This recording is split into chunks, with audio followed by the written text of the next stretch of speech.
Ego is this sort of timeless force that is constantly getting in between us and what we want to do.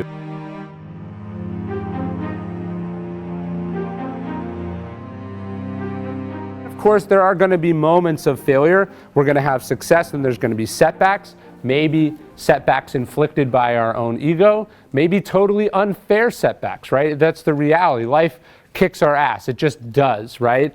Murphy's Law, what can go wrong will. We are going to be publicly embarrassed. We're going to be criticized. We're going to be attacked. Things are going to go wrong. We're going to fail. We're going to lose. We're going to mess up.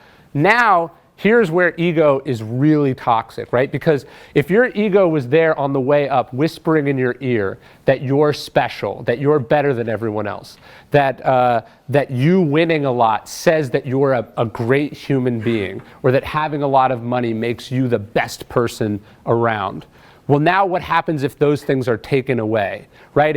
If what you love is what people are saying about you on Twitter, do you actually love that they're saying things about you on Twitter, or do you love how nice they're being? Well, then how do you handle it when all of a sudden they turn on you, right? And so if ego is there taking a lot of this into being our identity, we're really fucked when things aren't going well.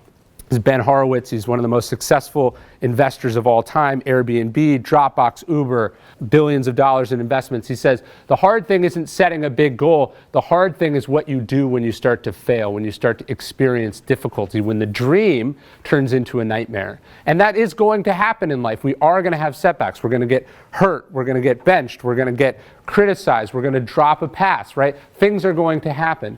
And then how do we respond? This is really where we prove who we are.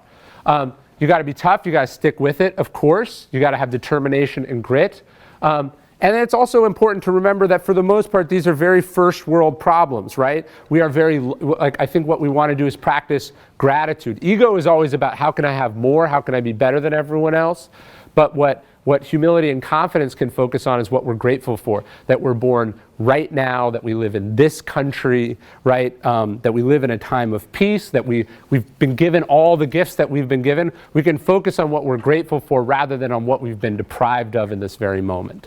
What Warren Buffett talks about is the idea of having an inner scorecard versus an outer scorecard. So an outer scorecard is winning, attention you're getting, social media followers, being promoted, it's being recognized, it's externals, right?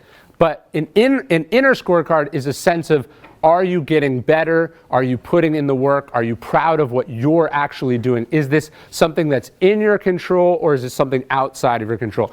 And for the richest man in the world, clearly very successful by any external metric, to say that an inner scorecard is more important, I think that's something we should listen to. Okay, here's Nick Saban raising a national championship trophy, right? What's he doing? He's not smiling. And is that because he's incapable of being happy? No, what he talks about is, even when he's winning, what he's thinking about is whether he did everything the way that he set out to do them. Did he win not by the score, like the scoreboard, but did he win by the team following through on the standards or the game plan that they set up? John Wooden, he said the same thing. He said, winning is not determined by the box score at the end of the game. Winning is did we play our absolute best game? And I know that's easy to say. It's very hard to live, right? Can you measure yourself by an internal scorecard of your own standards, not your external one? So this happened to me on one of my books, actually, with Ego is the Enemy. Sold the most copies out of any of my books. It should have debuted at #1 on the national bestseller list, but it wasn't there. What happened? We don't know. Maybe it got screwed over, maybe it got edited, maybe it just got forgotten. But I'd earned this thing, and then they didn't give it to me. So am I going to feel like that book is a failure because I didn't get this piece of recognition? No, because what I take pride in is that I know that I wrote the very best book that I was capable of writing in that moment. And so pride for me, where I'm putting my identity is not on the outcome, but on the input, right? And that allows me to never be knocked down by these external things. So it's like we must establish our identity in everything we do. Notice it's not about outcomes. It's about what we do, what we put in.